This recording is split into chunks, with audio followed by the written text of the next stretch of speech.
Hello student, welcome to coherent English classes. मैं हूं आपका इंस्ट्रक्टर मोहम्मद जियाउल हक कमर। आप देख रहे हैं हमारे YouTube channel coherent English classes. और आज हम इस वीडियो के अंदर डिस्कस करने जा रहे हैं बिहार स्कूल एग्जामिनेशन बोर्ड के 12th की किताब रेनबो पार्ट 2 के chapter number 3 a pinch of snuff, जो कि मनोहर मालगांवकर के द्वारा लिखी गई एक शॉर्ट स्टोरी थी। हंसी मजाक कॉमेडी से भरी हुई स्टोरी थी। तो उसकी जो ऑब्जेक्टिव क्वेश्चन आंसर है उसको आज हम लोग डिस्कस करेंगे। तो आइए एक एक करके ऑब्जेक्टिव क्वेश्चन आंसर को डिस्कस करते हैं अ पिंच ऑफ स्नफ का। इसके अंदर टोटल पूरे YouTube में जितना भी आपको ऑब्जेक्टिव दिया गया उससे सबसे अधिक ऑब्जेक्टिव आपको इस चैनल पर यानी कोहेरेंट इंग्लिश क्लासेज की चैनल पर मिलेगी। इस वीडियो के अंदर हम लोग डिस्कस करने जा रहे हैं 50 ऑब्जेक्टिव। टोटल 50 ऑब्जेक्टिव है, जो कि अ पिंच ऑफ स्नफ जो कहानी है, शॉर्ट स्टोरी है, जो मनोहर मालगांवकर के द्वारा लिखी गई है, उसको हम लोग डिस्कस करेंगे। तो आइए एक एक करके स्टार्ट करते हैं। पहला ऑब्जेक्टिव है the under secretary had to put a charpai for himself in the back veranda because, यानी कि अंडर सेक्रेटरी मतलब कि जो लेखक है उसके अंदर जो नरेटर है, जो कहानी को बयां कर रहे हैं, वो जो है क्या है, अंडर सेक्रेटरी है प्रोबेशन पीरियड पे। तो वो जो अपनी चारपाई है उसको बैक ब्रांडा यानी पिछले के जो ब्रांडा है उसमें जो है इंस्टॉल कर दिया, उसके अंदर जो रख दिया। क्यों किया? क्यों? बिकॉज किटन हैज़ पडल ऑन द फ्लोर, कि किटन मतलब जो बिल्ली का बच्चा है उसने जो है फ्लोर पे मतलब कि जो फर्श है उस पर पेशाब कर दिया था, इसलिए। या मिनिस्टर ऑक्यूपाई द रूम, कि मिनिस्टर ने ऑक्यूपाई कर लिया था रूम को, मतलब उसको कब्जा कर लिया था, उस पर जाके वो रहने लगे थे। या काका ऑक्यूपाइड द रूम, या नानू काका जो थे उसके यानी कि उसके जो मामू थे अंडर सेक्रेटरी के, उसने रूम को ऑक्यूपाई कर लिया। या mother throw him in the veranda, कि माँ ने उसे जो उठा के फेंक दिया ब्रांडा के अंदर। तो सही आंसर इसका जो होता है वो क्या है, नानू काका ऑक्यूपाइड द रूम, यानी जो लेखक के अंडर सेक्रेटरी के जो नानू काका थे, उनके जो मामू थे वो आ गए थे और उसके रूम में यानी कि अंडर सेक्रेटरी नरेटर के रूम में रहने लगे। इसकी वजह से क्या हुआ कि नानू काका को सॉरी अंडर सेक्रेटरी को जो है बैक ब्रांडा में जाके रहना पड़ा। समझ में आ गया आपको? तो इसका आंसर जो है क्या है, सही आंसर सी है। दूसरा ऑब्जेक्टिव देखिए, what was the name of king of Ninor. आप देखिए ये ऑब्जेक्टिव आपको कहीं नहीं मिलेगा, कोई भी किताब में चले जाइए कहीं पे भी आपको नहीं मिलेगा। ये जो किंग ऑफ निनोर यानी जो राजकुमार निनोर जो के जो राजा थे उसका नाम क्या था? उसका नाम क्या है? अर्जुनन, सुकट्टा, दिवादन या सूर्यादन। तो इसका सही आंसर है वो क्या है, सुकट्टा। सुकट्टा नाम के मतलब निनोर के जो राजा थे उसका नाम क्या था, सुकट्टा था। समझ में आ गया? आगे चलते हैं। Objective number 3, inform the under secretary about Nanu Kaka visit, यानी इसमें से कौन है जिसने अंडर सेक्रेटरी को यानी जो कहानी को जो बयां कर रहे हैं उसको जो है बताया कि नानू काका आ रहे हैं? इसमें मिनिस्टर ने बताया, या सोहन लाल रतिराम ने बताया, या उसकी माँ ने बताया? तो सही आंसर माँ ने बताया कि नानू काका आ रहे हैं। समझ में आ गया? आगे चलते हैं। Objective number 4, minister don't see people for week, यानी कि मिनिस्टर जो होते हैं, जो मंत्री लोग होते हैं, वो एक हफ्ते तक लोगों से नहीं मिलते हैं या एक महीने तक नहीं मिलते हैं, या फिर वीक मंथ्स मतलब कि महीनों हफ्ते नहीं मिलते हैं। तो सही आंसर है महीनों हफ्ते नहीं मिलते हैं, सी आंसर आपका है। समझ में आ गया? आगे चलते हैं। ऑब्जेक्टिव नंबर 5 को देख लेते हैं। Nanu Kaka use to inhale some before spoke, यानी कि नानू काका जो थे इसमें से कौन ऐसी चीज को इनहेल करते थे सांस के द्वारा, या फिर जो है सो अपने गले के द्वारा जो है अपने अंदर डालते थे? क्या चीज? स्नफ को, टोबैको को? देखिए कैनिबीज का मतलब क्या होता है, जो गांजा होता है उसको कहते हैं कैनिबीज, यानी गांजा को या सिगरेट को? तो सही आंसर है वो है स्नफ, यानी कि नानू काका हर बात में जो है स्नफ यानी कि नस्वार जो होता है उसको इनहेल करते थे। समझ में आया? आगे चलते हैं। Objective number 6, who had made पडल ऑन द फ्लोर। अब पडल ऑन द फ्लोर का मतलब क्या? पडल का मतलब होता है पेशाब कर देना, ऑन द फ्लोर का मतलब फर्श पे। तो किसने इसमें से जो है फ्लोर पे पेशाब कर दिया? नानू काका ने, नरेटर ने, किटन ने? तो सही आंसर है किटन, मतलब कि जो बिल्ली का बच्चा था उसने जो है फ्लोर पे पडल कर दिया यानी पेशाब कर दिया। समझ में आ गया? आगे चलते हैं। Objective number 7, narrator regard minister as higher than God, यानी कि जो नरेटर हैं वो मिनिस्टर को 2 स्टेप ऊंचा मानते हैं खुदा से, 1 स्टेप ऊंचा मानते हैं भगवान से, या 5 स्टेप ऊंचा मानते हैं? तो इसका जो सही आंसर है वो क्या है, 2 स्टेप।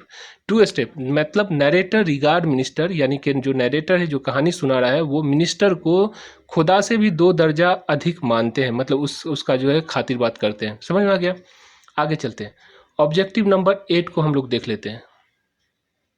ऑब्जेक्टिव नंबर 8 आपके सामने है। हाउ मेनी आवर्स नानू काका spent being transfer from one चपरासी टू अनदर, यानी कि एक चपरासी से दूसरे चपरासी तक जब नानू काका मंत्री से मिलने गए तो कितने घंटे तक उसको दौड़ाया गया एक चपरासी से दूसरे चपरासी तक। तो इसमें आंसर जो आपका सही है 2 आवर्स, यानी कि नानू काका को 2 घंटे तक एक चपरासी से दूसरे चपरासी तक दौड़ाया गया। लास्ट में जो का डिप्टी जो सेक्रेटरी होता है उससे मिलने का मौका मिला। आगे चलते हैं। Objective number 9 of a pinch of snuff, the narrator was on probation, मतलब नरेटर जो थे वो क्या थे, अंडर सेक्रेटरी थे प्रोबेशन पे, या सेक्रेटरी थे या मैनेजर थे। तो अंडर सेक्रेटरी थे जो प्रोबेशन पीरियड पे। समझ में आ गया। आगे चलते हैं। ऑब्जेक्टिव नंबर 10 को हम लोग देख लेते हैं। Sohan Lal Ratiram was dot dot dot in Delhi, यानी सोहन लाल रतिराम नाम के जो व्यक्ति थे वो क्या थे, एम्बेसडर थे, मिनिस्टर थे, पार्टी बॉस थे, नॉन ऑफ दिस। तो पार्टी बॉस थे कहाँ, दिल्ली के अंदर। समझ में आ गया। आगे चलते हैं। Objective number 11 of pinch of snuff, in a linguistic emergency, यानी भाषीय आपातकाल। लिंग्विस्टिक मतलब भाषा से रिलेटेड और इमरजेंसी का मतलब होता है आपातकाल। यानी कि जैसे आप मान लीजिए कि किसी को गाली देना होता है तो आप इंग्लिश जानते हुए भी इंग्लिश में गाली नहीं दीजिएगा, अपने जो मादरी जबान होती है आपकी, जो मातृभाषा होती है उसमें दीजिएगा। क्यों? क्योंकि आसान होता है, उसमें जो फ्लुएंसी होती है आपकी, जो बहाव होता है भाषा का वो बड़ा आसान होता है। तो इसीलिए जो है इन लिंग्विस्टिक इमरजेंसी यानी भाषीय आपातकाल में टर्न हिज मदर टंग, यानी अपने जो है मातृभाषा पे चले जाते थे। कौन? मदर, ऑथर, मिनिस्टर या नानू काका। नानू काका जो है जब उसको किसी को गाली देना होता था तो वो मराठी में गाली देते थे। समझ में आ गया। ऐसे बात करते थे वो हिंदी में करते थे। समझ में आ गया। आगे चलते हैं। Objective number 12 of a pinch of snuff, pinch of snuff का ऑब्जेक्टिव नंबर 12 को हम लोग डिस्कस कर रहे हैं। Whose announcement shock the narrator, मतलब कि किसकी बात ने जो है नरेटर को शॉक किया। तो पहला है मिनिस्टर की बात अनाउंसमेंट ने, मदर्स की अनाउंसमेंट ने, नानू काका की अनाउंसमेंट ने। तो सही आंसर जो आपका है मदर्स अनाउंसमेंट। यहाँ पे आपको दिया हुआ है आंसर, एक एक करके आप जो है इसे बुक में, बहुत ही इंपॉर्टेंट है ये ऑब्जेक्टिव, क्योंकि इसी ऑब्जेक्टिव के बलबूते पर इस बार मतलब 2021 में हमारी क्लासेस यानी कोहेरेंट इंग्लिश क्लासेस ने 214 बच्चे को जो है सो मतलब कि टॉप करवाया पूरे बिहार के अंदर से। आप उसका लिस्ट लेना चाहते हैं, मतलब अगर आप चाहते हैं देखना कि 214 बच्चा कौन कौन सा है, तो आप मुझे व्हाट्सअप नंबर जो मेरा है वो है 90 65 82 98 और 62, इस पे आप हमको जो है मैसेज कर सकते हैं व्हाट्सएप पे। ऑटोमेटिक आपको पूरा लिस्ट मिल जाएगा। इसके अंदर आपको पूरा बच्चा कहाँ से पास किया, क्या नाम था, कौन कॉलेज था, कौन डिस्ट्रिक्ट था, रोल कोड क्या है, रोल नंबर क्या है, ये सारी चीज़ आपको मिल जाएगी। तो आप भी ज्वाइन कर सकते हैं। हम लोग की बहुत ही सस्ती जो क्लासेज होती है ऑनलाइन, और इसके अंदर हम आपको पूरा ए से लेकर जेड तक जो पूरी बिहार में जो नहीं पढ़ाएगा उसको हम लोग पढ़ा के देते हैं आपको। आगे चलते हैं। Objective number 13 of a pinch of snuff, mother did lot of over Nanu Kaka, lot of first over Nanu Kaka, यानी कि माँ ने जो है नानू काका से बतंगर करना स्टार्ट कर दिया, मतलब खूब बात की। भाई था, आया घर पे तो जैसे ही देखा उसने जो है लॉट ऑफ फर्स्ट किया, मतलब बहुत सारी बात की भाई से। Objective number 14 of a pinch of snuff, Nanu Kaka was coming to Delhi to, यानी नानू काका जो दिल्ली आ रहे थे वो क्यों आ रहे थे? To see minister, to see narrators mother, to see narrator या to secretary? To see minister, यानी नानू काका जो दिल्ली आए थे वो किस लिए आए थे? मिनिस्टर से मिलने के लिए आए थे। आगे चलते हैं। Objective number 15, Nanu Kaka was to stay for a month, a week, 2 और 3 डेज, नन ऑफ दिस। 2 और 3 डेज, यानी नानू काका जो थे वो लेखक के पास या नरेटर के पास 2 या 3 दिन ठहरने वाले थे। ठीक है। Objective number 16, the narrator have something of complex about, यानी नरेटर को जो आपको कहानी सुना रहा है या लेखक है उसको किससे जो है थोड़ी सी मतलब कि उलझनपन लगता था? अंडर सेक्रेटरी से, नानू काका से, या हर साइड ऑफ फैमिली से, या मिनिस्टर से? तो मिनिस्टर से मिलना यानी मिनिस्टर के चक्कर जो है, मिनिस्टर का जो चक्कर है वो नरेटर को उलझन भरा लगता था, मतलब उलझनों से भरा हुआ लगता था। Objective number 17 of a pinch of snuff, dot dot dot was coming to visit the narrator family, यानी कौन था जो नरेटर के जो कहानी सुना रहे हैं उसके फैमिली से मिलने आने वाले थे? मिनिस्टर, या फिर सोहनलाल रतिराम, नानू काका, या सेक्रेटरी? तो सही आंसर है नानू काका। नानू काका जो थे वो आ रहे थे नरेटर के फैमिली से मिलने के लिए। समझ में आ गया। आगे चलते हैं। Objective number 18 of pinch of snuff, who was sent bustling off to order coffee, sweet meat and paan. यानी कौन ऐसा शख्स है, नीचे दिया हुआ जो ऑप्शन है उसमें से, कि जिसे जो है मंत्री ने क्या किया, कॉफ़ी, स्वीट मीट का मतलब, स्वीट मीट्स का मतलब होता है जो मिठाई और पान लाने के लिए भेजा। नरेटर को कहा कि आप जाके लेकर आइए, या चपरासी को बोला, या सेक्रेटरी को बोला, या फिर जो है आपको जो है ऑल ऑफ दिस। तो इसमें सही आंसर है सेक्रेटरी को बोला। यानी कि जो मंत्री थे लाला सोहन लाल रतिराम, पार्टी बॉस जो थे, उसने जो है सेक्रेटरी को कहा कि जल्दी से जाइए, पान, मिठाई और कुछ जो है मिठाई पान लेकर आइए आप। ठीक है, आगे चलते हैं। Objective number 19 of a pinch of snuff, who came waddling out of the inner room. कौन ऐसा व्यक्ति इसमें से है जो कि बत्तख की तरह, जैसे बत्तख चलता है, जो डक होता है, डक माने बत्तख जो होता है, वो बत्तख की तरह जो है चलते हुए, मतलब कि खिसकते हुए, पाँव को घिसेटते हुए इनर रूम से, अंदर के कमरे से आया। रतिराम आया, लाला सोहन लाल रतिराम आया, या सेक्रेटरी आया, या हजरत बरकत अली आया। तो सही आंसर है लाला सोहन लाल रतिराम, जो पार्टी बॉस थे। वो जैसे ही बात सुने नानू काका को हजरत बरकत अली के बारे में बात करते हुए, तो वो जो है बत्तख की तरह पाँव घिसेटते हुए वो क्योंकि मोटे होंगे इसकी वजह से, तो वो जो है सो बाहर आए। Objective number 20 of a pinch of snuff, mother was waiting for the guest at the. मतलब कि जो माँ थी, जो गेस्ट है यानी कि नानू काका जो थे, उसके लिए वेटिंग कर रही थी, मतलब उसका इंतजार कर रही थी। कहाँ पे? वरांडा में, कॉरिडोर में, डोर स्टेप पर, या रूम पे? तो डोर स्टेप यानी दरवाजा का जो चौखट होता है ना, उस पे बैठी हुई नानू काका का इंतजार कर रही थी। कौन? माँ। समझ में आ गया आपको? आगे चलते हैं। Objective number 21 of a pinch of snuff, देखिए, the under secretary had to put a charpai for himself in, कहाँ? Back veranda. समझ में आ गया कि अंडर सेक्रेटरी जब नानू काका आए, तो माँ ने क्या किया, नानू काका को सेक्रेटरी के रूम में रख दिया। इसलिए सेक्रेटरी को क्या करना पड़ा कि जो पिछवाड़ा जो था, ब्रांडा का जो पिछवाड़ा था, उसमें अपने लिए चारपाई बिछाकर सोने का इंतजाम करना पड़ा। समझ में आ गया? आगे चलते हैं। Objective number 22, the narrator mothers has install Nanu Kaka in room, in his room. यानी कि नरेटर की जो माँ थी, उसने क्या किया, नानू काका को उसके कमरे में, यानी जो नरेटर के कमरे में सुलाया। समझ में आ गया? आगे चलते हैं। ऑब्जेक्टिव नंबर 23, नानू काका had travelled in first class carriage, यानी फर्स्ट क्लास मतलब जो एसी वाला क्लास होता है, उसके अंदर ट्रेवल किए थे ट्रेन के अंदर, या सेकंड क्लास यानी रिजर्वेशन वाला में किए थे, या थर्ड क्लास कैरेज में किए थे। तो नानू काका ने क्या किया था, टिकट लिया था थर्ड क्लास का, लेकिन सफ़र जो किए थे वो क्या किए थे, सेकंड क्लास के अंदर किए थे। तो सेकंड क्लास कैरेज में उन्होंने सफ़र किया था। समझ में आ गया आपको? ऑब्जेक्टिव नंबर 24, वाई नानू काका कम टू दिल्ली फॉर, यानी नानू काका दिल्ली किस लिए आए थे? तो टू सी मिनिस्टर, यानी मिनिस्टर से मिलने के लिए नानू काका जो दिल्ली आए हुए थे।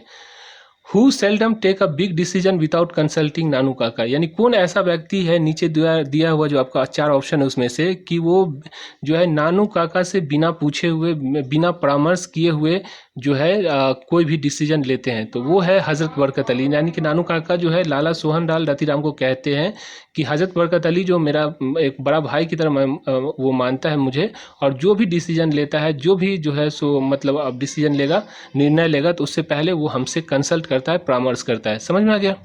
आगे चलते हैं। ऑब्जेक्टिव नंबर 26, नानू काका brought the ticket of first class, second class, third class. मैंने आपको बताया कि टिकट जो खरीदा था वो थर्ड क्लास का, मतलब चालू बॉगी का खरीदा था, लेकिन सफ़र किस में किए थे? सेकंड क्लास में। समझ में आ गया? आगे चलते हैं। Objective number 27 of a pinch of snuff, what was the nickname of Ratiram, यानी रतिराम का जो है, जो सोहन लाल रतिराम का बेटा था रतिराम, उसका निक नेम यानी कि उर्फी नाम क्या था, जो प्यार से पुकारा जाने वाला नाम क्या था? रति, रमैया, या चैप? चैप नाम था उसका। उसे जो है रतिराम का जो सोहन लाल रतिराम का जो बेटा था, उसका नाम चैप था, है ना? आगे चलते हैं। Objective number 28, at mother insistence the narrator had taken 2 days leave, यानी कि 2 दिन की छुट्टी। माँ के जो जिद पे, इंसिस्टेंस का मतलब होता है जिद, तो माँ के जिद पे नरेटर ने क्या किया, 2 दिन का छुट्टी ले लिया ऑफिस से नानू काका को घुमाने के लिए। Objective number 29, who was awaiting at the door step to see Nanu Kaka. देखिए, अभी हमने आपको ऑब्जेक्टिव ऊपर सॉल्व करवाया है, तो ये दूसरा फॉर्म है, मतलब एक तरह उस तरह से भी पूछ सकता है, इस तरह से भी पूछ सकता है कि कौन जो थी डोर स्टेप पे यानी चौखट पे खड़ी हुई थी नानू काका के इंतजार में। तो माँ जो थी वो खड़ी हुई थी चौखट पे। Objective number 30, Ratiram was the son of, Ratiram जो था वो किसका बेटा था? मिनिस्टर का बेटा था, सोहनलाल रतिराम का बेटा था, निन्नौर के जो राजा उसका बेटा था, नन ऑफ दिस। तो ये जो था सोहनलाल रतिराम जो पार्टी बॉस था उसका बेटा था कौन? रतिराम। आगे चलते हैं, ऑब्जेक्टिव नंबर 31, अ डिप्टी सेक्रेटरी गेव नानू काका एन अपॉइंटमेंट आफ्टर कितना दिनों के बाद जो है डिप्टी सेक्रेटरी ने नानू काका को दिया अपॉइंटमेंट? नानू काका को अपॉइंटमेंट दिया 5 डेज के बाद, 3 डेज के बाद, 2 डेज के बाद या 1 डेज के बाद? तो सही आंसर है 3 दिन। यानी डिप्टी सेक्रेटरी से जब नानू काका 2 घंटा एक चपरासी से दूसरे चपरासी तक घूमते घूमते बिता दिया तो लास्ट में डिप्टी सेक्रेटरी जो थे उससे मिलने में सफल हुए और उसने कहा कि आपको जो है मंत्री से मिलवाएंगे लेकिन 3 दिन के बाद। आपको समझ में आ गया? आगे चलते हैं, objective number 32, Nanu Kaka was a Utkal Brahmin, यानी नानू काका जो थे वो ब्राह्मीण थे, लेकिन कौन से ब्राह्मीण थे? उत्कल ब्राह्मीण, दक्कनी ब्राह्मीण, मैथिल ब्राह्मीण या कोंकणी ब्राह्मीण? तो सही आंसर आपका है जो है दक्कनी ब्राह्मीण, यानी नानू काका जो थे दक्कन से थे और ब्राह्मीण परिवार से बिलोंग करते थे। समझ में आ गया? आगे चलते, who brought the kitten for narrator mother's, यानी कौन जो था, जो नरेटर की जो माँ थी, जो कहानी आपको सुना रहा है, मतलब कि जो मोहन मालगांवकर है उसकी माँ के लिए जो है किटन यानी कि बिल्ली का बच्चा लेकर आया। तो पहला ऑप्शन है मिनिस्टर लेकर आया, या लाला सोहनलाल रतिराम लेकर आया, नानू काका या हजरत बरकत अली? तो नानू काका जो है लेकर आया किसको, किसके लिए? लेखक की माँ के लिए बिल्ली का बच्चा। Objective number 34, narrator regard secretary as being higher than God. देखिए, अगर मंत्री को 2 स्टेप और जो सेक्रेटरी होता है मंत्री का उसको सिर्फ और सिर्फ 1 स्टेप हायर देन गॉड, यानी खुदा से 1 दर्जा ऊंचा मानता है कौन? जो नरेटर है। आगे चलते हैं, objective number 35, Nanu Kaka went to the auto dealer. कौन ऑटो डीलर के पास नानू काका गाड़ी खरीदने के लिए गए थे? सिक्का ऑटो डीलर के पास नानू काका गए थे। Objective number 36, who was awaiting on the platform, यानी कौन ऐसा व्यक्ति था जो कि प्लेटफॉर्म पर वेट कर रहा था? नानू काका, नरेटर या नरेटर्स मदर, या फिर जो है आपको पार्टी बॉस? तो यहाँ पे देखिए नरेटर जो थे वो नानू काका को लेने आए थे और प्लेटफॉर्म पे इंतजार कर रहे थे, तो नरेटर। समझ में आ गया? आगे चलते हैं, ऑब्जेक्टिव नंबर 37 को देख लिए, नानू काका वाज द नरेटर्स, यानी नानू काका जो थे वो नरेटर यानी जो लेखक है जो कहानी सुना रहा है आपको उसके कौन थे? Maternal uncle. मैटरनल अंकल का मतलब होता है मामू, अंकल का मतलब चाचा होता है, मैटरनल अंकल मतलब मामू, और पैटर्नल अंकल जो होता है वो चाचा कहलाता है। ठीक है, फादर पिता थे या कजिन थे या मदर? तो इसके जो वो मामू थे यानी माँ का भाई था नानू काका। ठीक है, objective number 38, what new role did Nanu Kaka gave the under secretary to play, यानी कौन ऐसा रोल था, कौन ऐसा किरदार था जो नानू काका ने जब वो इस सेक्रेटरी से मिलने, मिनिस्टर से मिलने जा रहे थे तो उस वक्त दिया? तो उस वक्त जो रोल था वो था leave your chauffeur. Leave your chauffeur और ड्राइवर में समझिए अंतर। देखिए, पर्सनल सेक्रेटरी, ड्राइवर, बॉस। तो यहाँ पे ड्राइवर, ये जो है लीव योर शॉफर जो होता है वो भी जो है ड्राइवर ही होता है, लेकिन एक ड्राइवर होता है बिना वर्दी पहने हुए, जैसे ऑटो का ड्राइवर होता है, कभी टी शर्ट पहन लिया, कभी शर्ट पहन लिया, वो अपना चला रहा है। लेकिन बड़ी बड़ी जो कंपनी होती है, बड़े बड़े जो लोग होते हैं उसके लिए क्या होता है कि एकदम वर्दीधारी चालक होता है, मतलब कि उसको वर्दी जो है मिला हुआ रहता है, पूरा टोपी उपी लगा के एकदम बेहतर यूनिफॉर्म में रहता है, तो उसको कहते हैं लीव योर शॉफर। ड्राइवर वो भी होता है लेकिन वर्दीधारी जो होता है उसको कहते हैं लीव योर शॉफर। समझ में आया? तो ये जो है इसका रोल दिया था किसने? नानू काका ने। किसको? लेखक को, यानी उसको अपना जो है ड्राइवर बना के लेकर गए थे। Objective number 39, who had come to see Nanu Kaka at narrator house, यानी कौन थे जो नरेटर हाउस पे, यानी जो लेखक है उसके घर पे नानू काका से मिलने आए? लाला सोहनलाल रतिराम, हजरत बरकत अली या वेलफेयर मिनिस्टर? वेलफेयर मिनिस्टर थे जो कि मिलने आए थे नानू काका से लेखक के घर पे। आगे चलते हैं, ऑब्जेक्टिव नंबर 40 को देख लेते हैं। Chap had a garish car, मतलब कि जो चैप था रतिराम, सोहनलाल रतिराम का बेटा चैप, उसके पास गैरिश यानी चमचमाता हुआ येलो स्पोर्ट कार था, रेड स्पोर्ट कार था, व्हाइट स्पोर्ट कार था, ब्लैक स्पोर्ट कार था, येलो स्पोर्ट कार। समझ में आ गया? इसको याद कीजिएगा। देखिए, इसीलिए हम आपको कह रहे हैं कि देखिए ये पूरी ऑब्जेक्टिव हम आपको 50 का 50 ऑब्जेक्टिव दिए, लेकिन इसमें से भी हो सकता है कि ये ऑब्जेक्टिव जो है एग्जामिनर नहीं पूछे आपको, वो अपने लाइन, अपना खुद से जो लाइन बनाए उससे ऑब्जेक्टिव बना सकता है। तो इसीलिए मैं कहता हूं कि कोहेरेंट इंग्लिश क्लासेस आपको लाइन बाय लाइन, एक लाइन इंग्लिश, एक लाइन हिंदी, एक लाइन इंग्लिश, एक लाइन हिंदी करके पूरी कहानी पढ़ा देता है। तो उसमें फ़ायदा ये होता है कि आपकी एक भी ऑब्जेक्टिव नहीं छूटती है और आपको जो है 90+ मार्क्स लाना आसान हो जाता है। तो आइए ज्वाइन कीजिए, बहुत ही कम सस्ते में। इसमें किताब, पोस्टेज चार्ज, सारे चीज़ इंक्लूड होगा। आप जो है हमारी एप्लीकेशन कोहेरेंट इंग्लिश क्लासेज इस नाम से जो है एक ऐप है, उसको डाउनलोड कर लीजिए और वहाँ पे आप जो है इनरोल करके आप जो है कोर्स को ज्वाइन कर सकते हैं। तो आइए स्टार्ट करते हैं। 41 objective number 41 of a pinch of snuff. The kitten travel in train with Nanu Kaka with ticket free restlessly calmly. तो फ्री में जो है किटन ने क्या किया, नानू काका के साथ जो है सफ़र किया।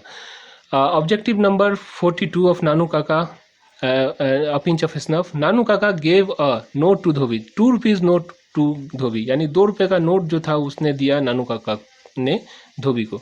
Mother was very loyal to her side of family. वो अपने परिवार के यानी ननिहाल वाले के लिए वो बहुत ही पक्ष लेती थी, हमेशा उसके पक्षधर होती थी, हमेशा उसी की तारीफ़ करती थी। हर औरत जो अपने मैके वाले की तारीफ़ करती है। ऑब्जेक्टिव नंबर 44 नानू काका डक्ड हिज टंग सेवरल टाइम। नानू काका ने अपने जवान को चुचियाया बहुत बार। इन टाइपिकली कोकनी वे में, या टाइपिकली मराठी वे में, या टाइपिकली दक्कनी वे में, या नन ऑफ दिस। तो टाइपिकली दक्कनी वेज में, यानी दक्कनी अंदाज में। अपने जैसे कोई आदमी मान लीजिए कोई काम कर, आप उससे उम्मीद लगाए हुए हैं और वो आदमी कहता है कि नहीं मेरे तो, जैसे मान लीजिए कि एक आदमी है जिससे आप सोच के गए कि ये मिनिस्टर से आपको मिला देगा, लेकिन वो कहता है मेरे मिनिस्टर तक पहुंच ही नहीं है। तो आप क्या करते हैं, अपने जवान से चुचकारते हैं। तो वो चुचकारना जो था जो नानू काका ने जो चुचकारा, मतलब कि आप पे तरस का भाव जो दर्शाया, वो डकनी स्टाइल में, यानी कि डकनी तरीके से दर्शाया। समझ में आ गया। Objective number 5 the study gargling of hookah in next room had suddenly increase started या स्टॉप। जैसे ही नानू काका ने हजरत बरकत अली के बारे में बात किया लेखक से, जो रूम से आ रहा हुक्का की जो आवाज़ था, गड़गड़ाहट, वो अचानक रुक गया। समझ में आ गया। आगे चलते हैं, ऑब्जेक्टिव नंबर 46 को देख लेते हैं। ऑब्जेक्टिव नंबर 46 में देखिए, नानू काका came out of minister office mumbling colourful swear word, यानी कि मम्बलिंग कलरफुल मराठी में जो गलियाते हुए बाहर निकले नानू काका मिनिस्टर के ऑफिस से। समझ में आ गया। Objective number 47 according to Nanu Kaka Hazrat Barkat Ali always regard his as a sort of, यानी नानू काका के अनुसार जो हजरत बरकत अली है वो हमेशा नानू काका को क्या मानते हैं, यंगर ब्रदर मानते थे, बेस्ट फ्रेंड मानते थे, एल्डर ब्रदर मानते थे, none of this. Elder brother यानी एक बड़ा भाई के रूप में मानते थे, नानू काका ऐसा क्लेम करते थे। Objective number 48 who among the following is the party boss who among the following is the party boss इन दिल्ली। ठीक है, यहाँ गलती हो गया, DELHI दिल्ली, यहाँ इसके बाद। तो who among the following is the party boss इन दिल्ली, यानी कि इसमें से कौन है जो पार्टी बॉस है दिल्ली में। तो सोहनलाल रतिराम जो पार्टी बॉस है दिल्ली का। समझ में आ गया आपको। Objective number 49 a pinch of snuff is a short story, यानी एक छोटी सी कहानी है हंसी मजाक से भरी हुई। तो इस तरह से हमने जो है ऑब्जेक्टिव नंबर 1 से लेकर ऑब्जेक्टिव नंबर 49 तक को डिस्कस किया उसके आंसर के साथ। तो आशा करता हूँ ये वीडियो आपको अच्छी लगी होगी।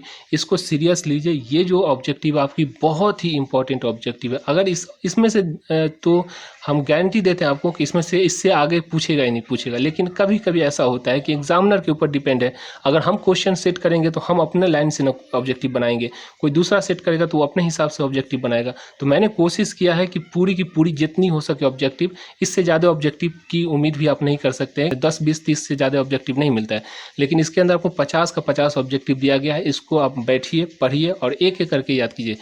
और इसके बाद हम लोग जब जैसे ही ऑब्जेक्टिव को ख़त्म करेंगे, उसके बाद हम लोग जो है आपको जो मॉडल सेट सीरीज होता है उसके अंदर हम आपको जैसे मॉडल सेट होता है उस तरह का 15 या 20 जो है मॉडल सेट आपसे हम लोग जो बनवाएंगे, तो उसको अगर बना लीजिएगा तो आपको 90% मार्क्स यूं ही आ जाएगा आपको। तो आशा करता हूँ ये वीडियो आपको अच्छी लगी होगी। Thank you so much for watching coherent English.